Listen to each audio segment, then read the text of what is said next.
As anti-racism protests are leading to significant changes around the world, US President Donald Trump seems adamant in maintaining the status quo. And now the Senate has passed a mammoth defense policy bill which includes a plan to rename bases with Confederate names. This comes after a potential threat from Donald Trump to veto any legislation that would allow this change. Donald Trump has been vocal about the fact that he will not even consider renaming the military bases named after Confederate generals. The removal of the Confederate symbols has become a major flashpoint between the Pentagon and Donald Trump.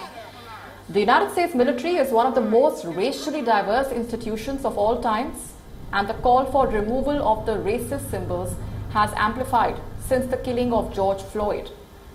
Earlier, the Pentagon banned the use of the Confederate flag, and now both the House and the Senate passed bills this week to rename the bases.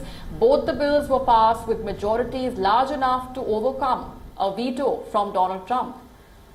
And this allows the Pentagon to devise a plan to remove any mention of Confederacy and its symbols from the US military. These symbols are reminders of a racist past in the US history. The Confederacy is a group of southern states which fought to keep the institution of slavery and seceded, prompting the American Civil War of 1861 to 1865.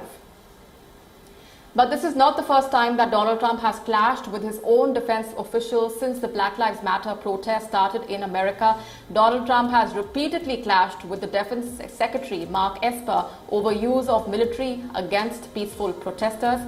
And not just the military, US House Speaker Nancy Pelosi called for the Confederate monuments in the US Capitol building to be removed as well.